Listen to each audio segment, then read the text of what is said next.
it's a long way to go for us. Right, absolutely. So what are, if I can ask you, three things that you want to take, you want our audience to take from your thinking process that has changed over the years, what you have learned and what you want to share? So one, I personally believe for me, till now, there is a major gender pay gap, right? And I personally believe that it has been across the industries for which I have worked.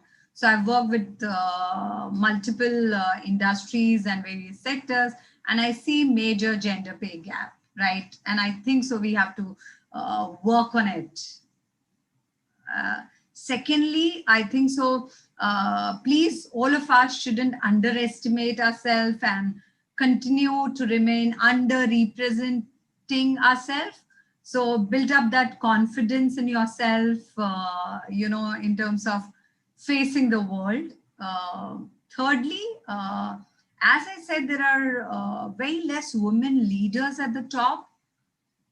Why is it happening? Are we not ready for those challenges? So I think so. We all know about Indra Nui, right? And she's been awarded and appreciated during this International Women's Month, right? The kind of aura or the kind of legacy she has created in PepsiCo, right?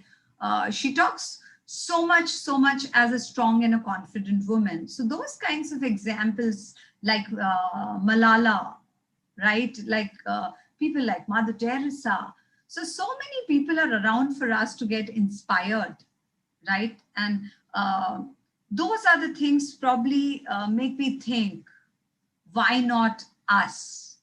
And an idea of like the worst thing which I have researched when I talk about the challenges is only 62% of the women, always don't even imagine that they have to take care of their health. Okay, so there is 62% of the women in the world who don't even have time to take care of their health, right? So I think so that has shaken me in those lines, to take care of yourself, probably work on your mental wellness, and thirdly, face the challenge, right? Perfect. So talking about women, talking about challenge and gender equality would not come in. We just knew it is going to come in. So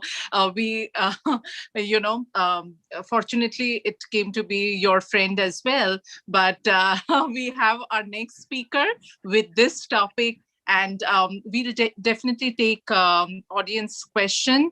At the end with three of us, because both the topics are related to each other. And so I thank you, Riti, so much, but you are staying, I know, and we'll hear about a little bit more about the gender equality and what entails, and then we'll have a three-way conversation together. So now, Pritha, yes.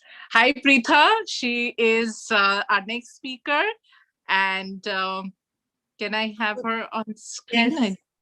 Yeah. Yes. Hi, Pritha. Okay, so Pritha now comes in, and she will be, the topic would be gender equality, inclusion, and responsibility. That's what we talked about, that yes, it's not inclusion, include me, and then there is no responsibility. So meaning of an inclusive culture, inclusive conversation, and beyond would be our topic. And a little about Pritha. She is an award-winning sales coach, inclusion and gender intelligence advisor, women career coach, official member of Forbes Coaches Council, and many more, but we'll cut it short. Just if you want to add something to it, Pritha, over to you. Thank you so much. And hello, everyone. It was really, really absolutely enriching to listen to Riti. It, as always, is. I always love listening to her. And the points that she made, they are so valid, so relevant, and in this current time. And I was just listening to her, and I'm like, I resonate with this. I echo with this point also. I second this point also. So I was like, okay, am I required to be the second speaker? I think we can just continue with Riti because she's just ticking all the points that that are necessary to speak. So thank you very much, Julian, for getting me here. It's an honor to be back here on Let Us Talk It, and I'm looking forward to our discussion. Absolutely. Yes, just letting the audience know that they both have been in our Let Us Talk It platform, and we are very happy that with one phone call, both of them agreed, and we are really thankful and honored, Pritha. So my first question, I'm like waiting for this question. We talk about this inclusivity and everything, inclusive culture, and why is that blue for men and pink for women? Exactly my question. It is exactly my question, and I have been asking this question to many people, Julian. So my question, this is also my question to the audience. If you are able to research and find out who is that person who invented this, that pink has to be for women and blue has to be for men, because I feel inclusiveness. With women I don't have a problem, because we really are we are wearing blue also, we are wearing pink also, so we, with us it's all fine. You give us pink, no problem, pink is a beautiful color, we don't mind. But I know that men also love the color pink. I know that they want to wear the color pink, but somewhere right from the childhood, or right from I don't know when, this is so injected into the minds of the people that pink is for women, that even if they like that color, they're not wearing that color. How you know, it's a shame. It's a shame that someone wants to wear that color, and somebody, God knows who, said that, no, pink is the color for women. And now these guys who really want to wear that color, they look good in that color pink, and all these metrosexual men of the current era, they are anyway saying that I care a hoot what pink and what purple and what yellow and what orange. I am going to wear the color that I like, and I love that. And that is basically inclusivity in true terms, where we are not dividing the gender basis color. Tomorrow you will say woman is an apple, man is a guava. Some other day we will get separated by some vegetable, someday with some flower. What kind of nonsense is this? I think it's better we remain humans, and let us be separated from each other only basis the human quality that we have, and not basis anything else. Yes, the separation will always remain because of the sex that we are born with. That no one can change. So that difference will always stay. I am born as a female and the other is born as a male. So that difference will always remain. But like a friend of mine, and I don't shy away from quoting him, his name is Premashish Mukherjee, and he always quotes that gender is a social construct. It is not something that we are born with. Sex is something that we are born with. Gender is something that was the gift, or I don't know, it was bane of the society. Society gave this thing to us, putting us and framing us into these different norms and saying that, okay, you are a woman, so this is your gender, you're a man, this is your gender. Now that you have these two different genders, so these are the norms for you and these are the norms for you. And all we did, all men and women, both of us, we just followed whatever norms were given to us. Thankfully, everybody's rising up now. Everybody's waking up now. Not only women. I mean, yes, the women activism is happening, and women are, and not only now, women since 1800s have been fighting for the cause of the rights for women. But what is very, very heartening to see now is that the men are also fighting for the rights of the women. And they have realized that enough of this patriarchal society and the norms that has been laid down by the society. They are accepting the contribution of the women. They are accepting what women are and how important they are in their lives as whatever is the role that they are playing, anyone who is playing, no one can deny now the role of a woman.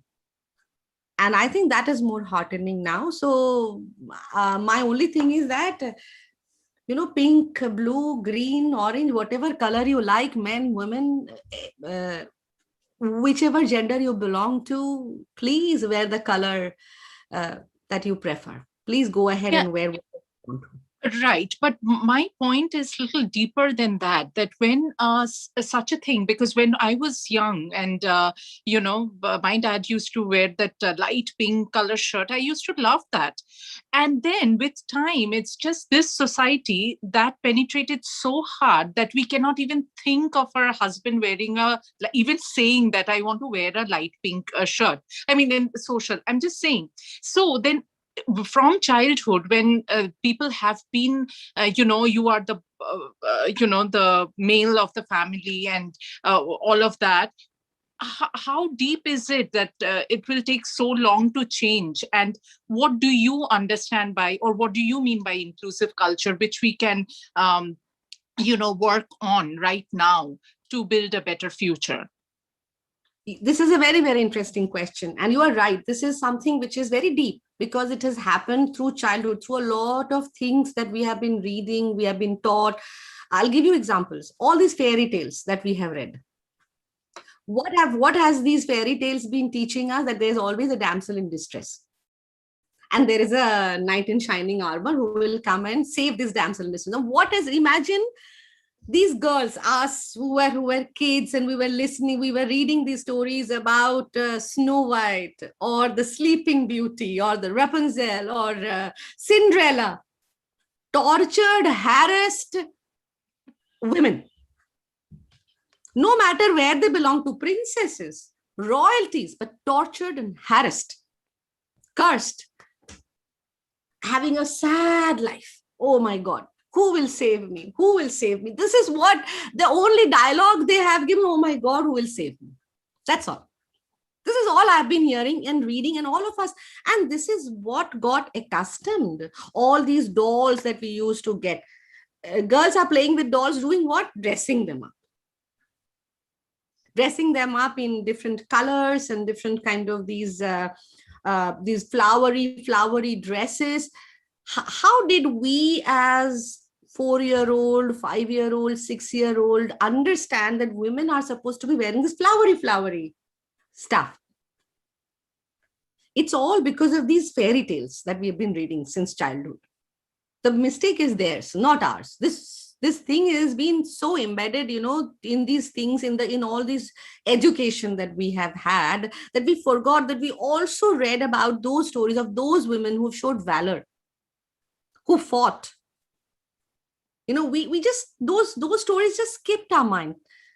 But it is changing. And the reason why I'm saying it is changing is now look at Disney itself. That is the same Disney who gave us these Rapunzel and Snow White and all that stuff. And it is the same Disney now who is giving us Moana, Mulan, this Elsa, Anna, and Melinda of the Brave. It's the same Disney who is realizing that women are no longer damsel in distress. And this is a wrong influence we are having on the young girls who are growing up now. And look at the young girls now.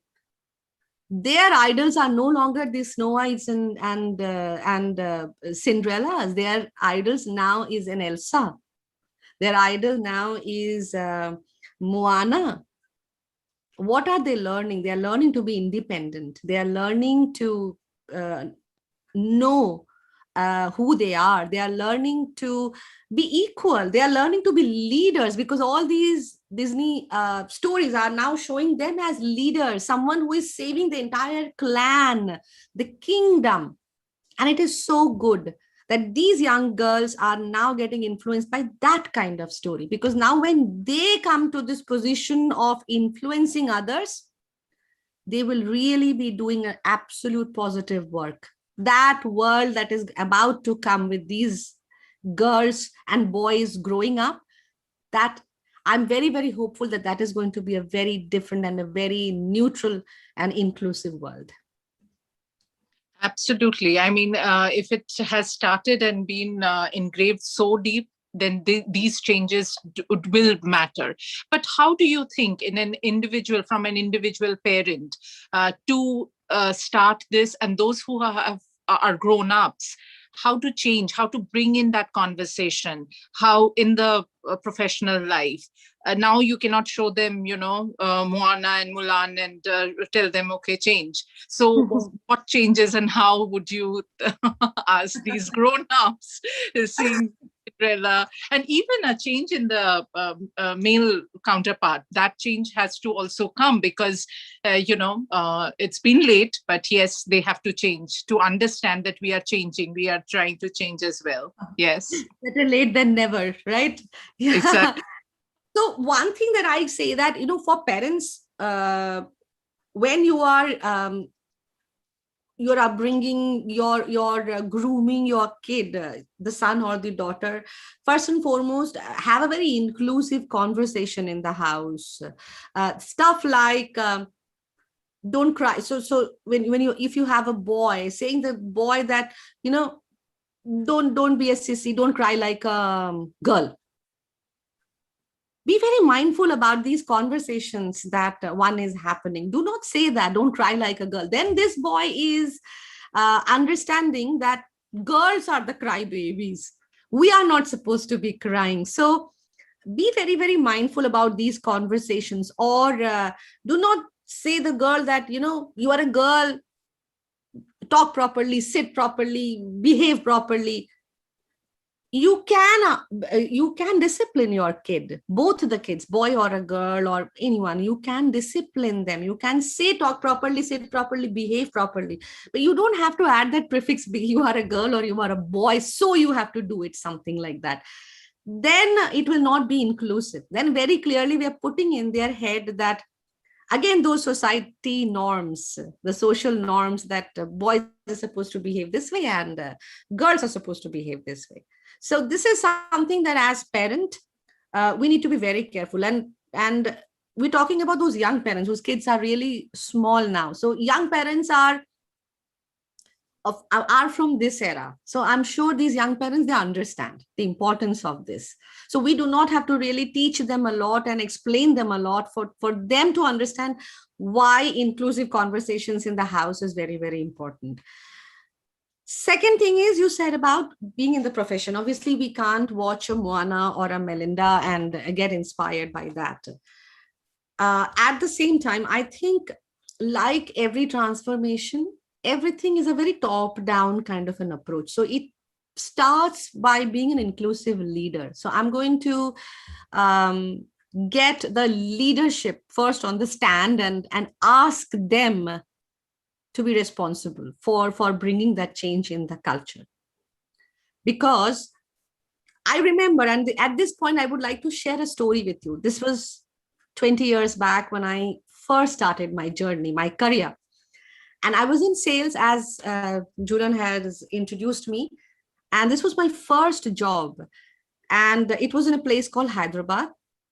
And we got this new supervisor who had come in, who had joined in, and we were all getting allocated our respective locations within Hyderabad, but we were supposed to be given our respective locations that we were to manage.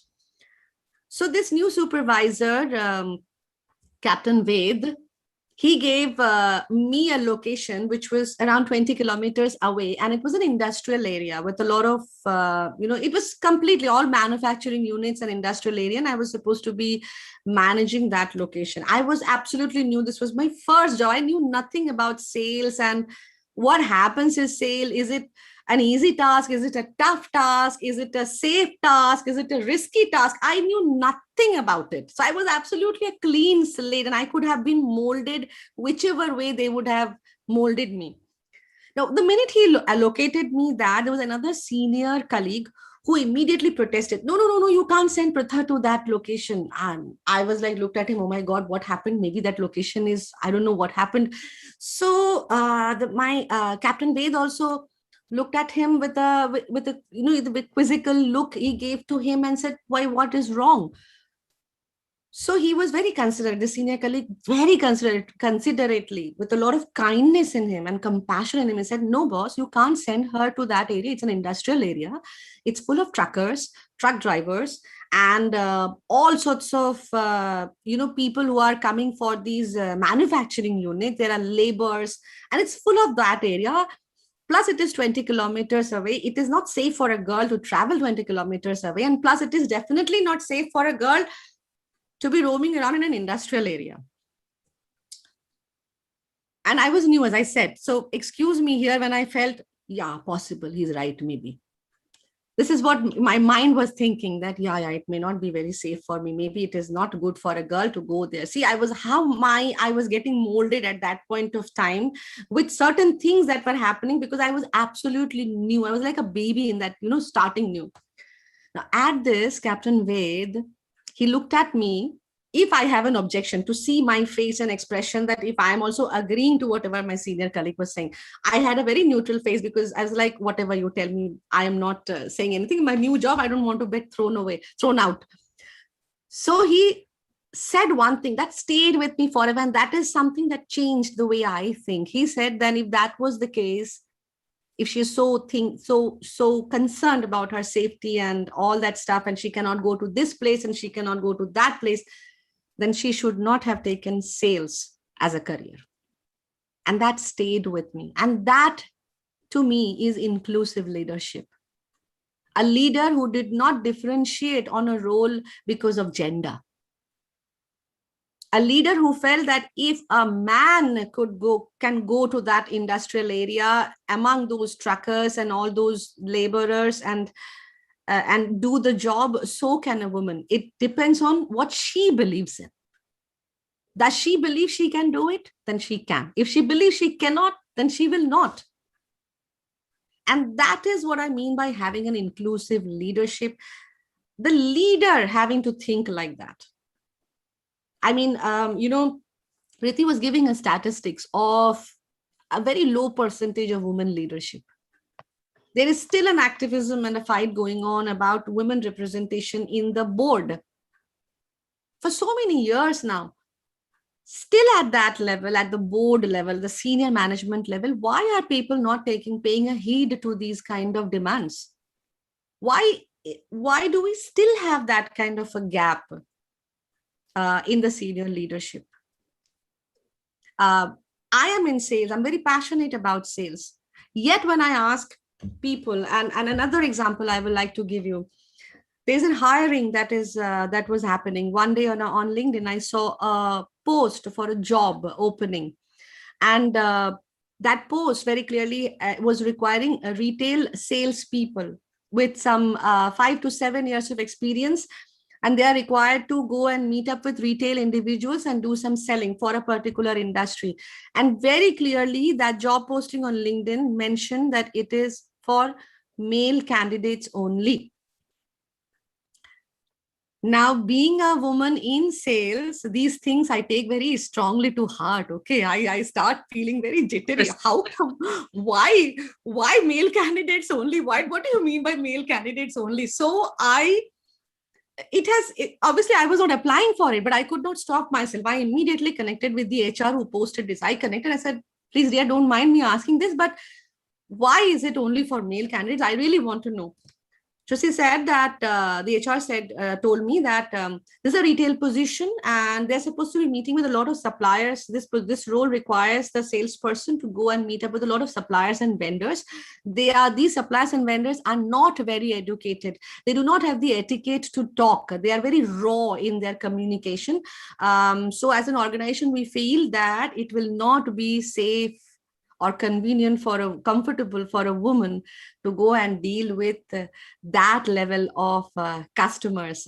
We also have a corporate sales position, and that we have opened it also for women. So obviously I said how very considerate and kind of you, but you all know that it was a very sarcastic comment that I gave to the HR, because my point is that did you check with me if I want to do it or not? Did you check with the girls? Let the girl decide whether I want to do that job or not. I understand the intention that the intention was very nice, very noble, that he wanted to be considerate towards that, towards the women.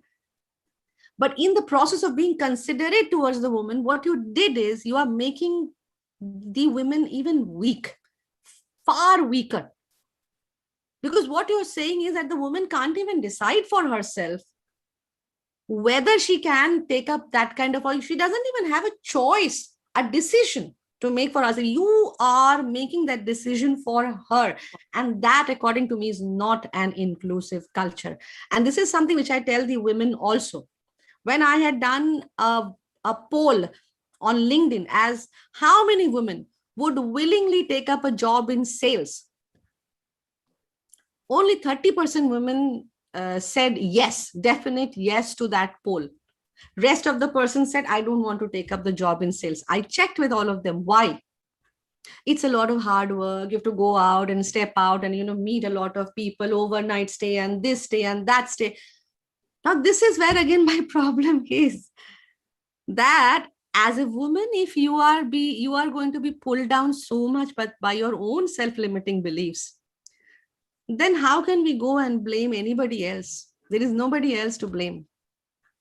So therefore, I feel that, whatever happens with me, whether I'm having a success in my life, whether I'm having a failure in my life, whether I'm frustrated right now in my life or I'm elated right now in my life, everything is happening. It's only because of me. Because I have to either take that first step or I did not take the first step. But that first step has to be, the responsibility first has to be mine. So I think it is that when I'm talking about inclusion, I am not saying it is only the organization and the leader's job to include everyone. It is the woman's job also to go and ask, to demand, and not just take everything as it is given to you by saying that, yeah, we are not opening that position for a woman, and go and ask why not. So all of us will have to play a part.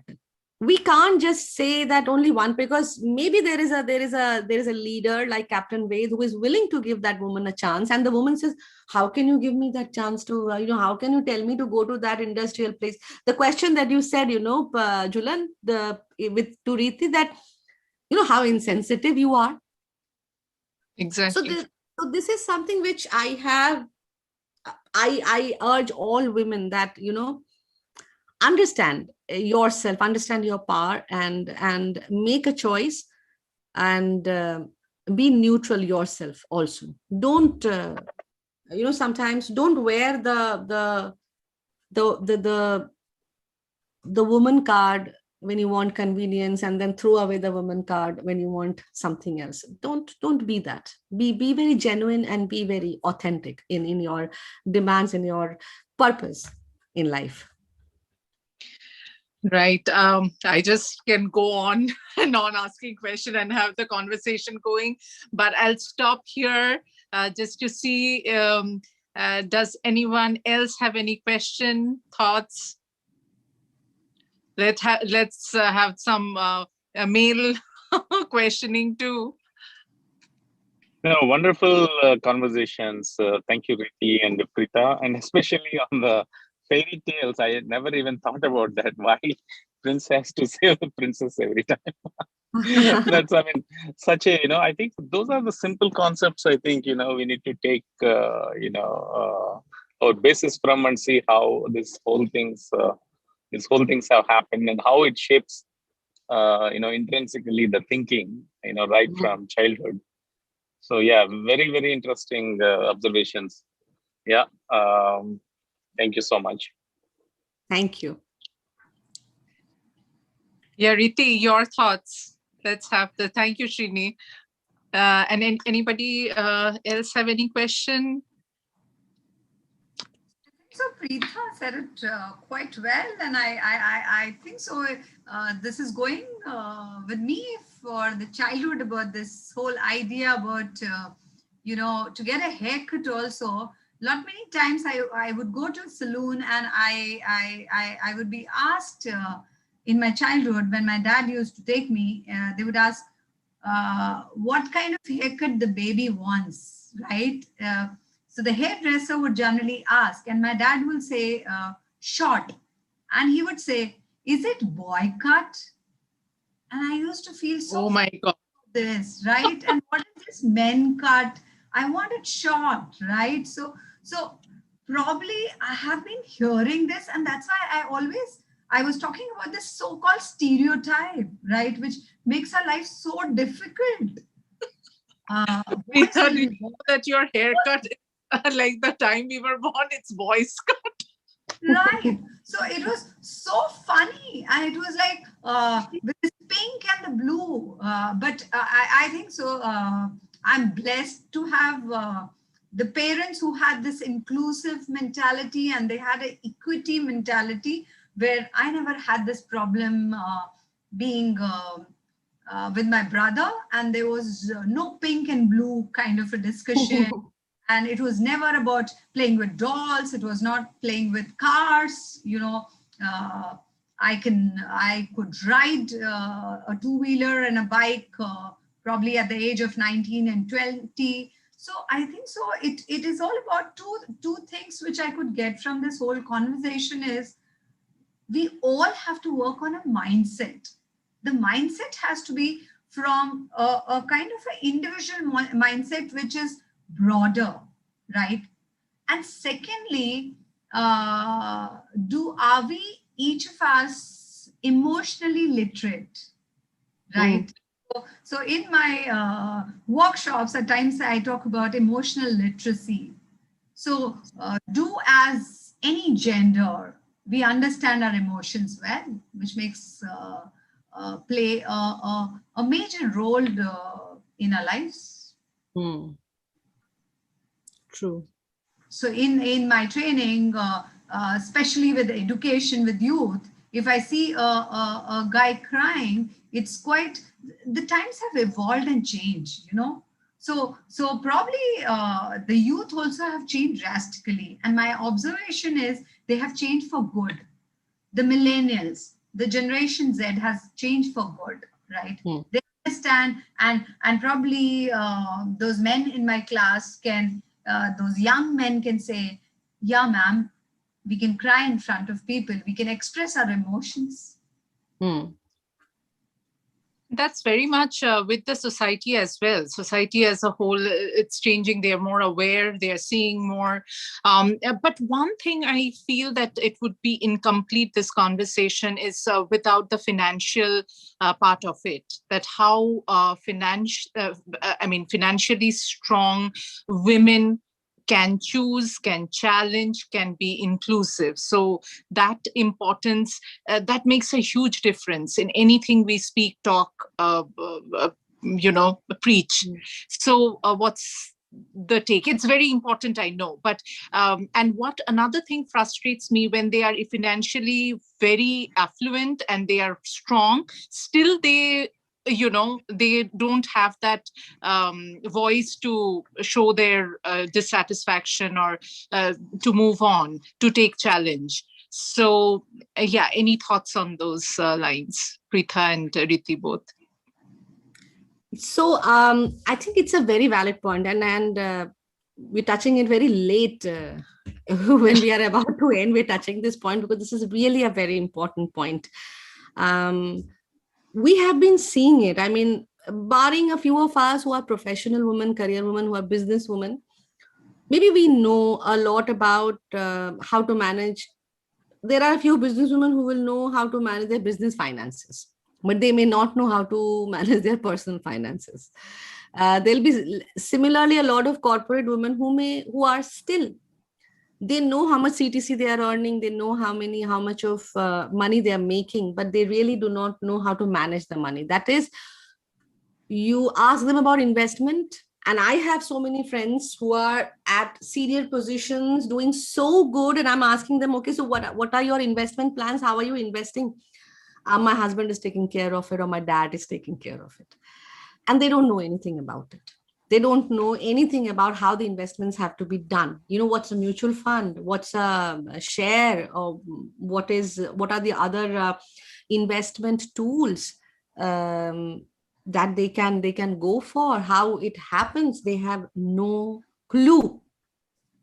And I feel that it is true for most women, because in my house, I have so many women in my own house, in my immediate family, in my extended family.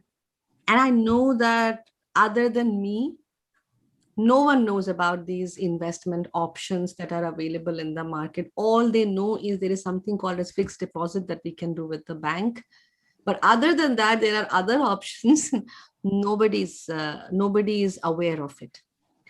Now, I think when you are saying, that financial, having that financial independence, it is not only about whether the reason why they are not speaking is probably they know how to earn, but they do not know how to build a financial capital for themselves.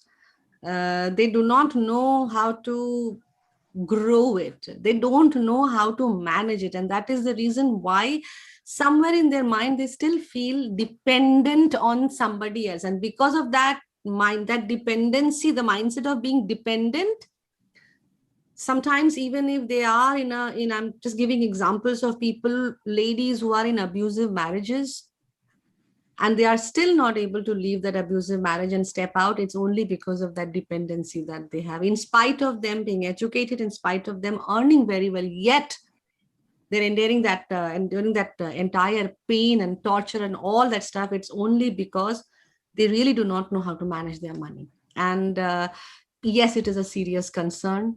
And yes, there should be a lot of awareness and education around it. There should be a lot of these learning things that should be coming out for these women who can, because it looks like a absolute rocket science, this mutual fund and share the minute we hear. To many women, it looks like, oh my God, it's very scary. So I think we need to move that scare away from it and try and explain it to these women in a very simple term. But yes, we have to take that responsibility. You, I, everyone who understands these investments, who understands how to manage money, we have to take that responsibility to go and educate others, is what I feel. Right. So true. Riti? I think so. As I spoke about choices, so as a woman, I think so I've made a choice intentionally or unintentionally not to understand finances, right? And to be very frank, what Pritha is saying, I agree that the knowledge of that finances have to be important. While I was working for Women's World Bank, I used to go to these small villages to educate women on microfinance. And I was working with, we call it a self-help groups, right? And that work in rural India was a turning point in my life to understand that how much independence and finances are connected, to women life. How much the time you become independent and you have money, how much it makes a difference. Probably I may not realize that as an urban woman, right? I may say, Pritha, why I have to know about finances? I think so there is somebody at home who will take care of it, right? But I think so that realization came with it. And I think so when I spoke about challenges for corporate women, that has been a major issue spoken by CEOs and CXOs of women leaders, so much about that gender discrimination in terms of the gap. And when you talk about the so-called Bollywood industry in India, they have been extremely audible about it. Even Hollywood joined in terms of as women actors, actresses, who when you want to differentiate this whole term as actor and actresses, takes a whole confusion in my mind all the time, being so specific. So why not actor for both, right? So if I'm talking about Priyanka Chopra or I'm talking about Brad Pitt, for me, both are actors. Do I have to say actor and actress? I don't think so. Yeah. I think Pritha should have a point in that. I think I agree with Riti, because I think this is what has happened also nowadays. Even these Oscars, Academy Even Awards, men and salesmen. Yeah, they don't say actresses anymore. There used to be a time when they used to be called as best actress award and all that stuff, but now it is no longer an actress. And this is exactly what my point is, that have a very gender neutral language, a very inclusive language, like um, when we say sportsman, show some sportsman spirit. It is, what is sportsman spirit? What happens to the sportswoman spirit then? Doesn't woman have some spirit? What is this sportsman spirit? So I think one should be very careful about using these words. It is not sportsman spirit anymore. It is a sports person spirit. If you want to be so this thing, you say sports person. So many a times I have seen when somebody is writing a post and they're trying to tell a story, invariably they're talking about a customer, for example, and they're telling about, they're giving some kind of a knowledge about how you should speak with your stakeholder or how you should speak with your customer. Invariably, that customer becomes a he. Always. The customer, the stakeholder always becomes he. So he will come and ask you, and why will that customer is not a she? Why has it not gone into your head that customer can be anything? He or she. So, being conscious about these kind of words that we are using. We say that, the job of a salesman, it's not a salesman, it's a salesperson. It's a sports person. Everybody is a person. So start using the word person, people. Use more of they in your language. Do not use he, she. Stay away from that complication. If you do not want to be dragged into some kind of controversy, stay away from it. Use this neutral language. Use people, person, they. This is a normal thing. And then you will be able to present yourself with a lot more inclusivity. You will come across as a very inclusive person because you are mindful and you are conscious and you are sensitive towards the other person's feeling. And this with the last thing, I will just tell all these guys that in a gender equal workplace, I'm not talking about the social etiquettes. Outside, when you are taking the girl out on a date, you want to pull the chair for her, open the car door, please do. By all means, please do. The girl is going to be very happy with you doing all that stuff. But in an official level, in a corporate world, I have seen many men open the door for the girl when she's walking in. All right, that definitely makes us feel like a queen and all that stuff. But guess what? We have two hands. We can open the door. We are not weaklings that you have to open the door for us in the office. We can go with you on the shop floor and manufacture whatever automobile or whatever parts you are doing. We can do that. We can, get up with you on a firefighting that truck and climb up the ladder and douse fire somewhere, which is some 25 or 20 floor or 50 floors high. If we can do all that stuff, you think we can't open the door for ourselves? It's a wrong thing. We can open that door for ourselves, unless my both the hands are full because I'm carrying something. I really can't do it. And that can happen with a man or a woman. And then as a human, be kind to that person whose both the hands are full and he or she can really not open the door. Be kind enough and open the door. But don't do it only because I'm a woman and everything is fine. I'm just carrying my bag and I'm walking in and you are just opening the door for me. Don't do that. It's an insult to my capabilities. Know that. Wow, that was strong and so to the point, I would say. Like, this is the equality we are talking. Small, it looks small, but definitely it carries a lot of weight, a lot of other perspective to it as well. Yes, amazing conversation. As I said, would love to have continued, but just one quick... Julian, I think if the speakers are okay, we need to continue a bit more because there are some more new attendees have joined.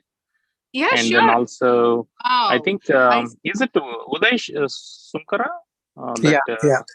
Hey, Yes. okay. Because if Uday joined, we just want to introduce another new concept. A concept where it's about a fun way of women empowerment. I think I will let Uday speak on it for a few minutes on that, and then of course the others also feel free to unmute and speak as well. I think I see some more new faces. Yeah.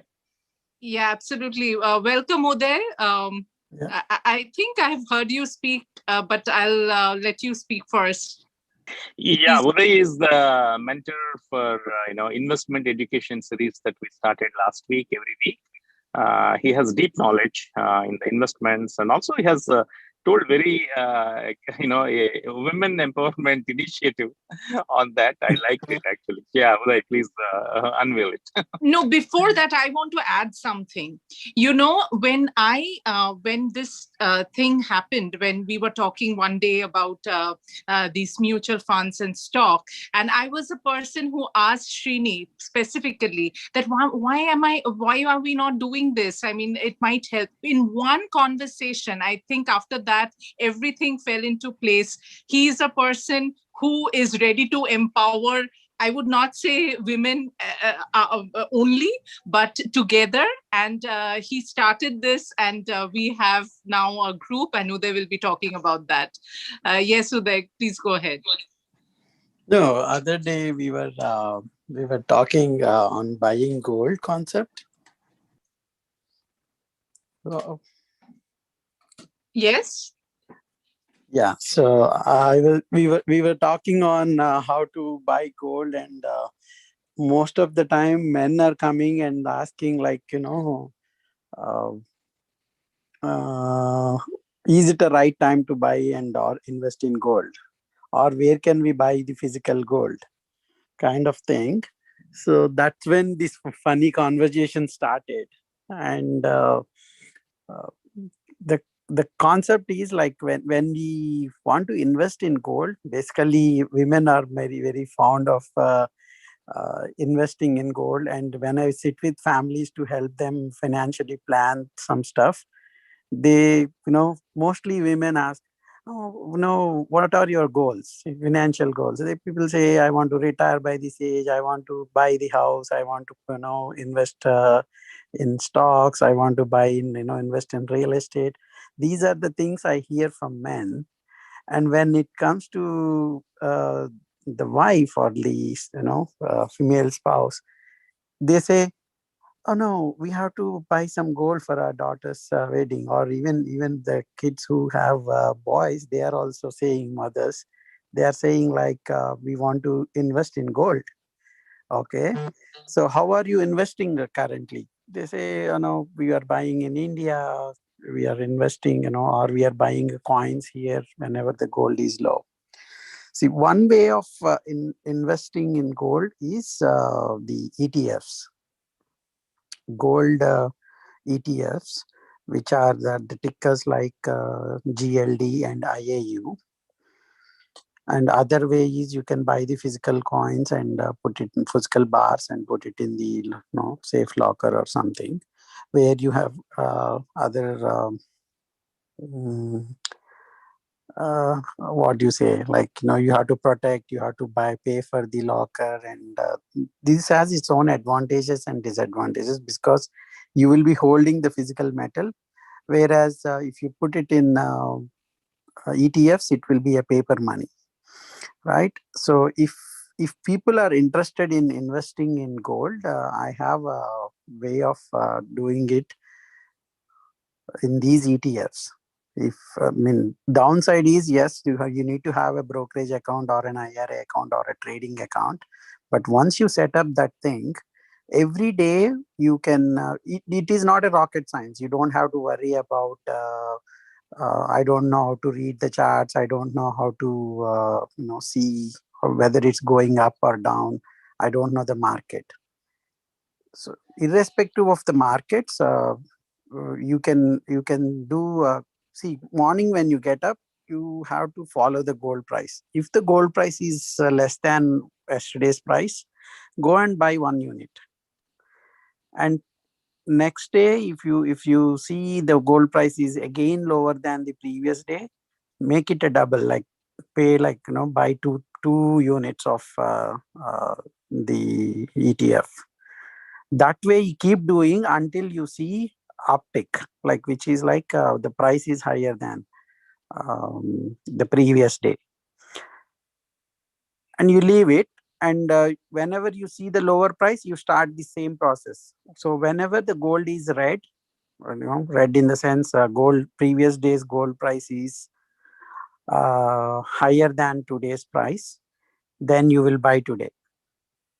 Make it a discipline every day morning. If you do this thing, eventually over the time you will accumulate gold, and it is a best scheme than investing in any of the physical golds, or whenever the gold, no one can predict the price, like whether the gold is going down or coming up. See, that's the thing we are doing. Actually, we opened an IRA account last year, and uh, one way of empowering my wife is every day, okay, go look into the gold price and buy one unit, which is like $16, right? So it's like 100th part of an ounce. That's what we will be buying every day whenever it goes low. Did I confuse everyone, or are able No, to no, get- no. That's good. Actually, I know it's not the main topic. I mean, in the sense, but because it's related to talking about money and all, I thought, and also, yeah, women empowerment by the word itself. Maybe some of the panelists do not agree. So having a separate women empowerment. So really, I think men are confused what words to use, what jargon to use, what not to use. But Yeah. we will survive. Good, Uday. Yeah. I Anyway. don't like gold at all. We have strong women here today, was not. Yes, Pritha, go ahead. No. So, Julian, I was just telling Uday that I don't like gold at all. If you don't, even if you don't like gold, and then what you like, tell me one thing. Oh, I would like silver. So I should invest in it. That's what you want to say? No, I'm saying like if you don't like gold, other way of how you preserve your wealth, because gold is only the thing which you can debate against the inflation, right? The second thing is, yes, the second next precious metal we have is silver. So, can you hear me? I have a quick question about what is the best source. You said like you asked your wife to check every day if it went up or if it went down.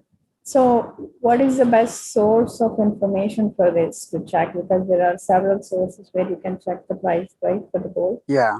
So, for investment actually, purposes, what is the best you know what? source? Actually, I if want to it is too understand. technical details, I think anyway, I think we are going to have a separate session. So I'm not sure. I mean, I don't want to convert this session into a gold investing session completely. Yeah. But I mean, my idea was to just to talk about women empowerment in a fun way, where a woman at any corner of the world can just from home, can like really do on her own. Yeah, for that matter, even a man also can do on own right from the his office room, investing about the things and all. So that is just a fun parallel. But yeah, a detailed session, yes, we are going to do that as part of probably I will announce that one, especially because many people expressed interest and they wanted to know more about this gold investing. And also to let you know that, yeah, Latest Topic does not encourage any investments or anything on behalf of us. It is all about increasing the investment IQ. We are talking about a lot of the things. So don't think that we are promoting anything on investments and things like that. No way. Do not invest. Yeah. If anybody asks, don't invest anything. It's only Right. about We heard IQ. that. Yeah. We heard that Srinigaru before. So yeah, thanks for the disclaimer.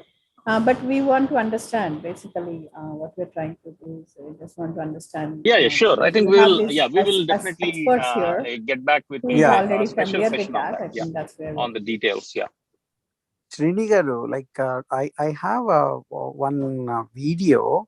So is it possible? It's a 4-minute video. Can we just present that video? There was a experiment that they did on women empowerment in finances. I think this is the right thing. Okay, I'll forward this thing to you. Oh yeah, actually, I think many of us watched it. Actually, that's pretty interesting. Yeah, Yeah. definitely. What it tells is, we have a great panelist team here. Pritha, Riti, and all. I think we should definitely continue these conversations with some focused, topics. So maybe we can utilize the rest of few minutes in hearing from the others who joined, because I see at least 6 or 7 new faces have joined. They can unmute and they can talk about this whole. Today's topic about bringing inclusivity, and things on the whole, on the account of not only on the Women's Day, but as a general topic. Yeah, okay. I can speak couple of maybe sentences on that. So I feel women are definitely. I don't think it's a comparison between men and women, but still there is a lot of scope for women to improve on that. So what I would say is, I think they were kind of left behind for many things. So most of them, as far as I know, even if they are actually they can do better than men if they were given a chance.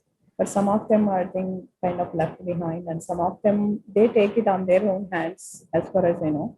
So they just try to. Basically, you still need guidance, right? I mean, nobody is like perfect, and we still need guidance in doing things. So even men, nobody is like born with learning all these things, right? So everybody learns with a different pace, but yes, definitely there is more, I think, involvement needed from the spouses and all. Some of them are interested. I mean, most of them are if they were given a chance. Some of them maybe they don't want to take that another extra burden on their hands while managing the home also. So, so that's another point there. Maybe it's kind of split between men and women, like where focus is on men. They are interested in doing such things, and whereas sometimes women are not so interested in taking over. But I feel most of them these days are definitely interested in taking that stuff to learn more and then able to contribute. Very true. Yeah, if I can add one childhood incident, there was a lot of bias right in our home. But it is in the other way, actually. You'll be surprised, actually. My dad is even in my home, it's the other way. When I studied, I was in like, the mode of teaching, right?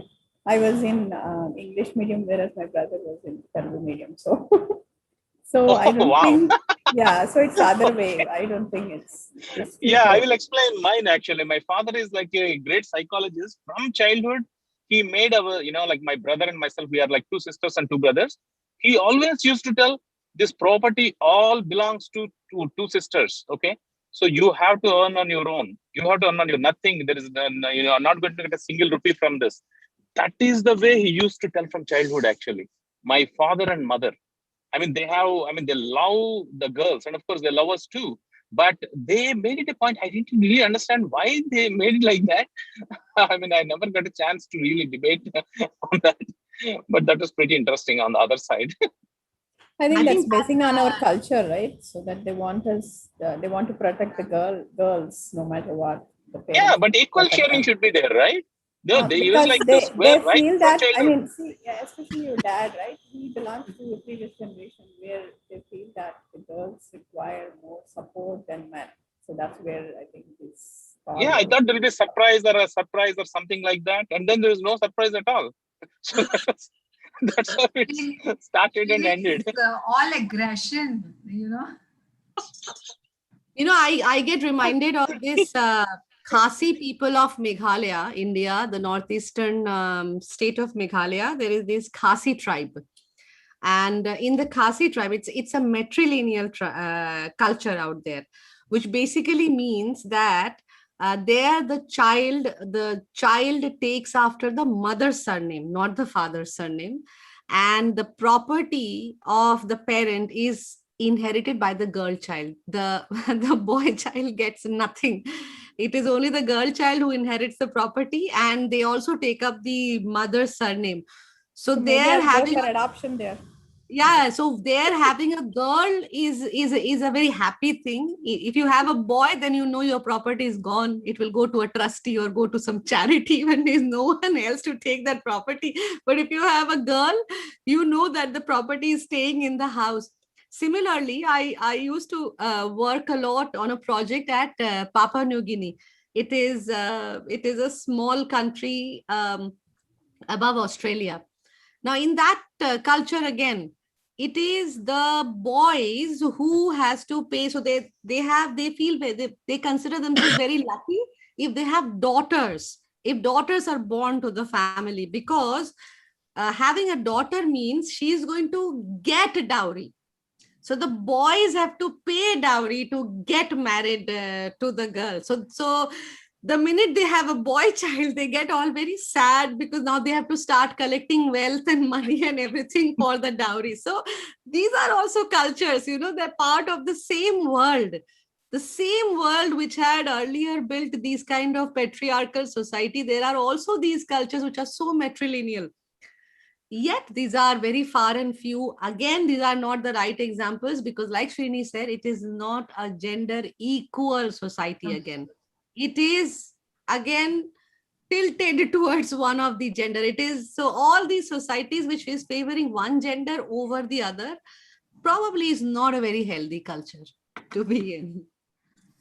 I feel it's changing. I mean, it's not the way it was when my parents and my grandma was, right? So it's changing for good, I feel.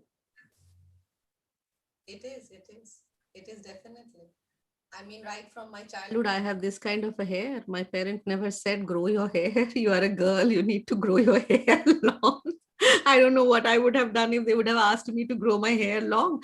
But it also is true that that sometimes I go out and people do question about why I have a short hair, and sometimes I have also got, not from my parents, but I've got from other members of the society, is like, you should grow your hair, you girls look good with long hair. That's the kind of statements I have received, that girls look good with long hair. I said, yeah, maybe you should have your girl grow their hair. I am comfortable the way I am. Wow. Another stereotype. Oh my God. Yeah. But I mean, whatever it is, I feel like I mean, gender equality doesn't necessarily need to be like equal. Okay, women smoke, that means okay, come on, women start smoking, right? So that's not what it's supposed to be. I think sometimes I feel it's also getting in the wrong path also. So it's not. Yeah, you are right. Your voice is low, I think. Yeah. You are, yeah, I agree with Madhavi. See, again, when we're talking about smoking, it is injurious to health for any gender, for anyone. There is nothing like a man smoking, so it is fine. A woman smoking, so means she's trying to copy a man and trying to showcase a gender equality. It is not that case. Right. Both these genders have a choice of the kind of vices that they want to nurture within them. They have that choice, but they should be matured enough. They should be adult enough to understand that these are wrong choices. Overall, it's a wrong choice. To get into any kind of such bad habit is a wrong choice, whether it is done by a man or a woman, irrespective. Yeah. So these are some things that people should be aware of. Yeah. I mean, if anybody has anything else, please put in. But I would say that even as Uday was saying about the gold investment, that's been again put in our heads. It's easy, just buy gold and keep it, buy gold, which is very easy to do. And that's why, many the survey that he did said all the women wanted to buy and hoard gold, and it's easy, just see whether the numbers are going down or more, and then you buy and then you are done. But he's an excellent trainer in stocks and investments and mutual funds, and when it comes to that, it's difficult. It's difficult to understand, but I think more and more women are trying to get in that space too, Uday. So, and you are an excellent teacher. I've been in one of your sessions. So please do, motivate the women to invest in stocks and mutual funds and in that area as well, along with gold. Yeah, thanks, Jalen. Actually, I want to make one more point here, right? When it comes to finances, like, yeah, people are lagging behind when it comes to, and basically women are lagging behind when it comes to the investments and mutual funds. Uh, that's not really true, because all the recently, whomever I come across, the major fund managers and all these things are, women are taking a bigger roles. uh, Take Indira Nooyi or someone, like, who is leading these major CEOs and all these companies, right? They have all these investment and IQ kind of thing. But when it comes to even the regular finances, right, forget about the investments or mutual funds, or this is a next level thing. But even the basic things like family protection wise, or regular expenses, people, I don't see someone can go directly and buy a car by themselves. It's a need. But when it goes to vegetables or regular household, the So, groceries and all, Uday, it's fine. can I interrupt you right there? So you said, Yeah. like, the people, I mean, women cannot go buy a car by themselves. I think it's true with any men also who is trying to buy for the first time, because it's a lot of learning for both the parties, right? Yeah. They want to buy a car, definitely they wanted They're to over right learn now. right? So it's not like only for women. I think if you are buying it for the first time, I think it's for the same for anybody, right? And you want to basically explore more. You want to learn more. Basically, that's where maybe men are ahead a little bit, learning and all that quicker, because they may be interested in, like, all the models of makes of cars and, like, how it is produced and how it is done and all. Maybe women are a bit lagging behind on that. But I think the learning process, if they catch up to that speed, I think it should be the same for both of them. I don't think it should be. I think what Madhvi is trying to say is also right, and what Yeah. Uday is trying to say is also right. Both are thinking from two different minds here. Because what happened, it is only the buying it is only the buying process that is different. So when Yeah. men are going and they are asking more about the torque and the and all those technical aspects, the men are more interested in all those technical aspects of the car, Yeah. and that is the reason why they ask more of those questions. Women are more interested in the aesthetic access, the comfort access, the convenience access, aspects of buying a car. So we are asking more on those aspects. So when a man does not see the woman checking the torque or the mileage or the wheel alignment, or I don't know what it is. Even I don't know what all a man looks for in the car. But yes, I agree with Madhvi. I have bought all my cars by myself. I did not take anyone, but I know that I did not ask all those questions. That what is the mileage that this car will give, Right, or what is the torque that this car, or what is the. I definitely asked about, because of the position, place, location where I have been. I have asked about the ground clearance. How much of the ground clearance does it give? I asked that. How many service centers are there? Because I have to look at my convenience. So the question that I have asked is the ground clearance, service centers nearby. Will you send somebody? It's a pick and drop facility, or it is I have to go and drop. So our questions are different, basing on your requirements, right? Yeah, men's questions are different. But yes, it is true that even man can, if they go and buy a car for the first time, they are going to face the same kind of nervousness as a woman will go and buy a car for the first time. Car, house, gold, mutual funds, shares, even shares and mutual fund. There are many men who are absolutely unaware of what it is, and they get petrified by the entire name of it. Whereas last 20 years I've been investing in shares and mutual funds, I don't get petrified. So now what do we say? That so there is nothing like that. It is about the knowledge. And it is all about getting people a little educated. And if Right. somebody can do it in a very simplified way, everybody will understand and everybody can make that happen. Exactly. Yeah. You're right, Pritha. Yeah, right, Madhavi. Like my point, my line of thought there is, even if you pick the car, say I want to buy a Honda Accord or Toyota Corolla, you decided on that, right? When when you go to the showroom, looking at the car, having a test drive and everything, asking all the questions and everything, you fix on the color of the car, everything, then they send you to a different room where you have to deal the finances. Then they Right. will give you additional warranty, loans, numbers. You go with this, if you take the loan with us, you will get this kind of rate. That's when they need someone help.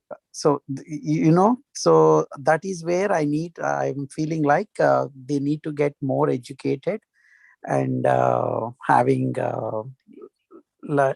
it's not, I'm not pinpointing to someone. Generally I'm saying, or particularly in my friends or family, wherever I'm seeing. So they go to showroom, they go test drive. They will actually, even if they are buying for their work purpose, they will choose the color, as Preeta was saying, they choose the color, they choose the all the questions and everything, comfort, test drive, everything is fun. But when it goes to that numbering game, they say, okay, you go and deal this. I'm done now. I picked my car. I So think that it's not like they're not capable. It's like they Yeah, just it's want to not. give I'm you an not saying. opportunity. Yeah, that's where actually we Maybe can. it's not interesting for them. I think Yeah, that's what it that's is. the thing I'm trying to Something. make the point.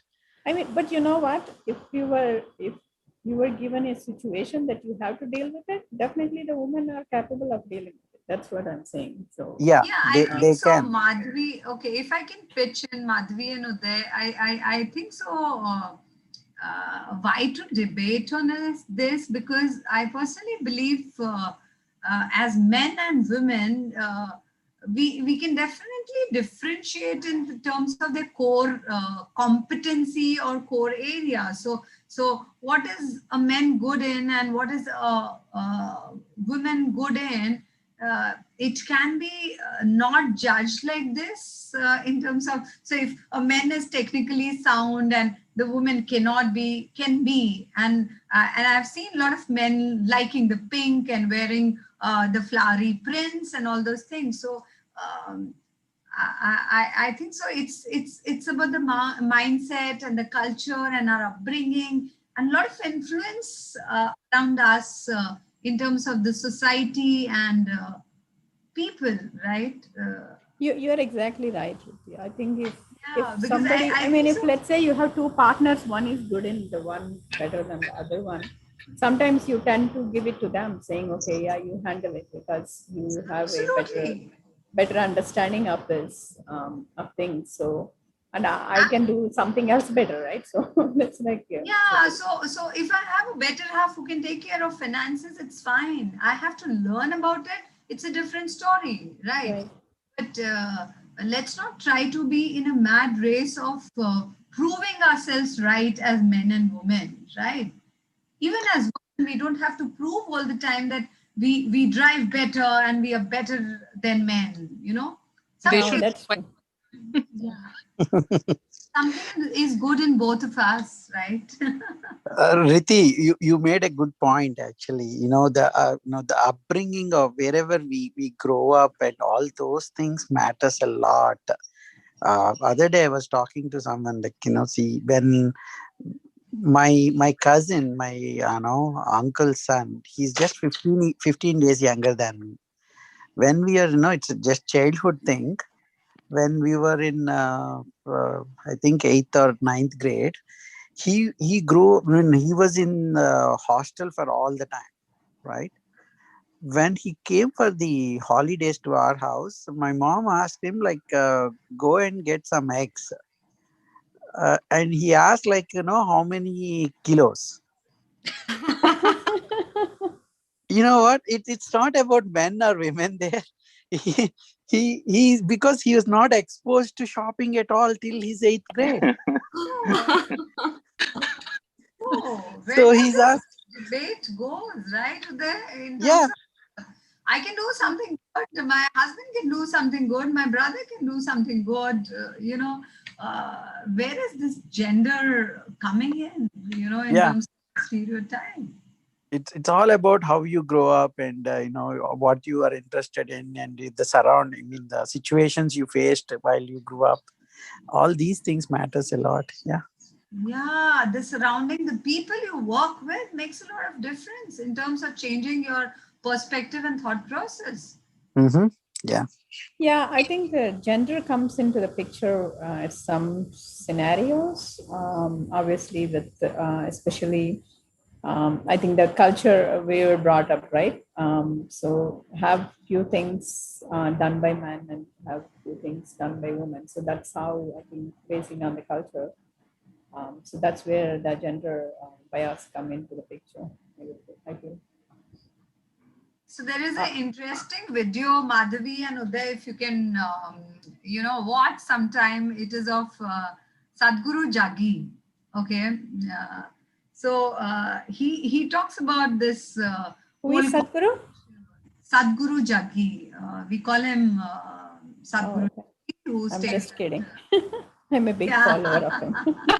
The spiritual leader, and he talks so interesting about the creation of men and women. And he talks about that women is all about control and men all about power. And which is an interesting video. If you get some time, you should watch it. I don't think I missed any of his videos so far. Oh, So I know oh. where you are coming to. But what I'm saying is, even in the upbringing back home, definitely there are the scenarios I have seen, not in mine, especially few other scenarios where the way things were done is different, right? For a girl and for a man, right? So I think I've seen few friends basically in their homes and all.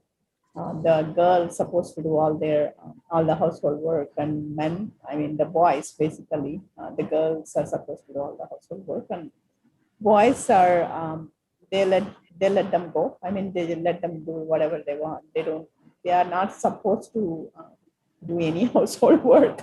That's how I felt. So, So Madhavi, we have there is learned, I think so, we there have are few learned hard places. way in India.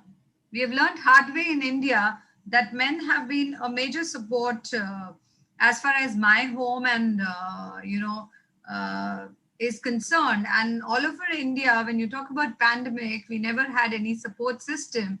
And I think so we were all working together as a family, right? So probably the pandemic has taught us to be inclusive. Hi, I am Jyoti here. At this time and age, 90% I feel educated, working class. It's a more of just preference and a partnership. Only like illiterate or uneducated or in the villages, 60% I feel that inequality is there.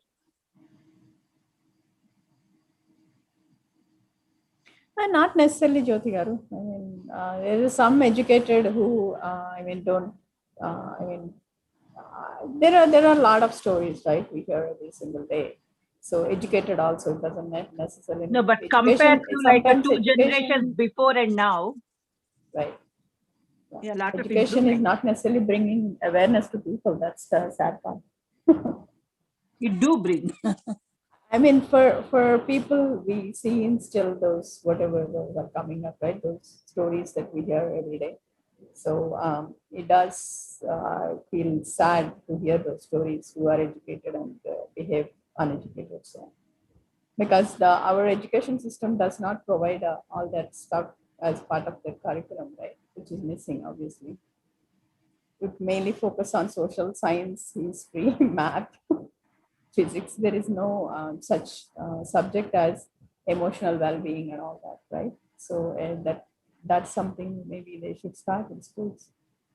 Now it is a part of education system as life skills, and I think so we are doing quite justice to it now. So Working class in the sense like where both partners are working. Yeah, I think the awareness has increased quite a bit in the, class where people are working, both of the,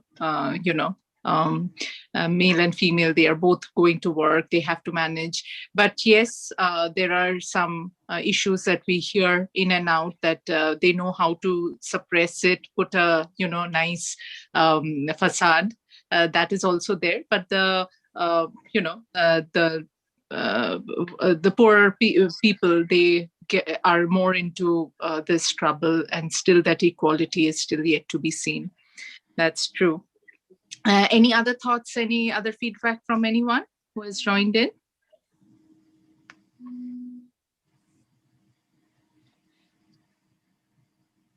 Okay, then. What is the final verdict? Yes, please go ahead. I'm just asking, what's the final conclusion? Yeah, that is very true. Like at the end, definitely one thought from Pritha, one thought from Riti. We would definitely want it. Yes, Pritha, if you could end the session with one thought. Forget this discussion over men, women, boy, girl, and all that stuff, and focus more on the capabilities and skills and knowledge. Develop them.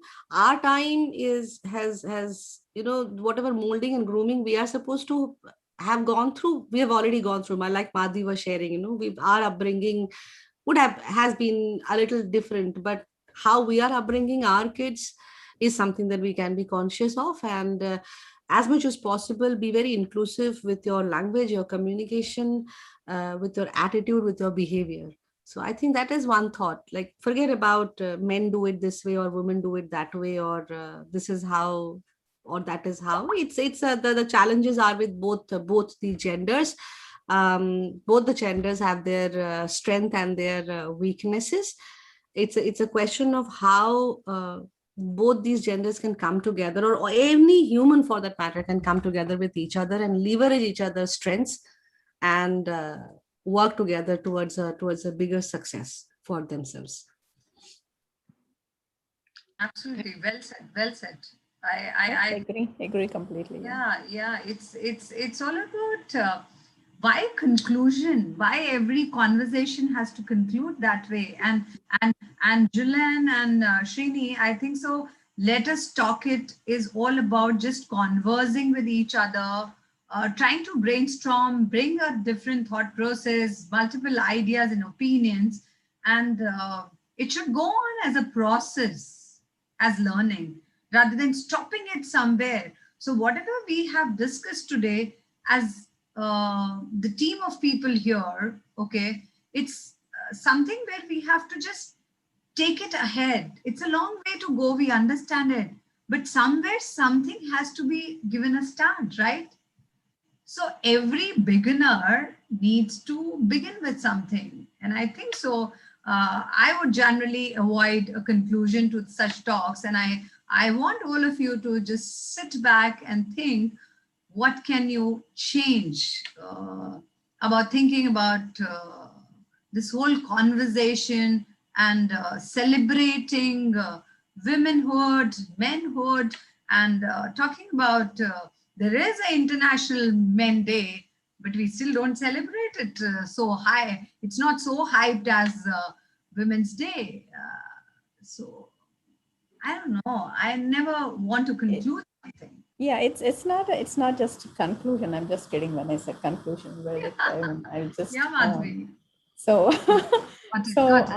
yeah. One thing is with the how do we do this? At least I think we should probably begin that at the home itself. We have kids growing, right? We're bringing up a couple of, maybe one or two, or that's fine.